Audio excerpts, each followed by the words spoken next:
You're with Carson-Newman coach Mike Mincey after the Lady Eagles win by 28 over Coker. And coach, before the game, we talked about some consistency. Well, you get 5 players in double figures for the first time since before Thanksgiving. You shoot above 60% in 3 of the 4 quarters. What did you see from your rhythm offensively? I mean, statistically, most coaches would be very happy with what you see. I can't say that I was happy throughout the game, especially at the half. Just didn't feel like we were playing a clean basketball game. We were getting out rebounded.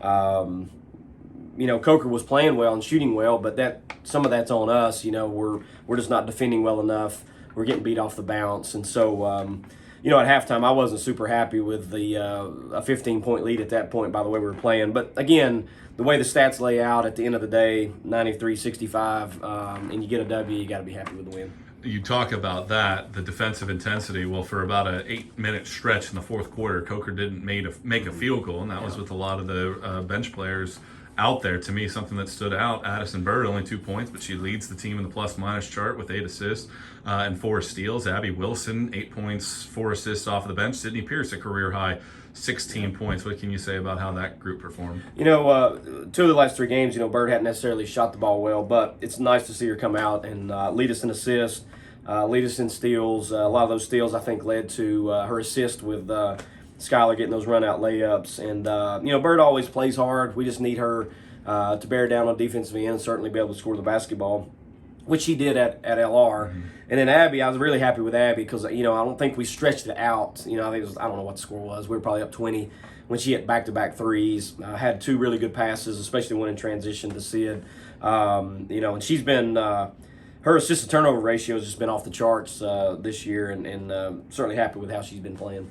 You also forced 23 turnovers. You converted into 31 points off of giveaways. Outside of the first quarter, what do you think about how your team responded from a defensive perspective? Okay. I just felt like that we had an opportunity in the second quarter to extend it even more. There's just little things that are happening in the game, especially in this particular game, that just kind of irks me, that we're not playing as clean as we could. And maybe my expectations are too high at times, whatever. But that's my job as a coach, is to not let them get settled and think things are always going to be easy, because it's not. We got a long basketball season ahead of us still, and it's like I told them in the locker room, we need the dial to be moving in the right direction. The needle's got to be going to getting better as we continue on through the second semester. You have just enough time to potentially build a snowman between now and Emory and Henry, and you have Wingate looming on Saturday. Along the theme of this conversation, how do you ensure that your team performs consistently for 40 minutes despite the fact that, some people might be looking at the Saturday game versus the Wednesday game? For our standpoint, and we talk about this all the time, fall into that trap game to where you're thinking ahead to a big matchup on Saturday. Well, we can't get that far ahead.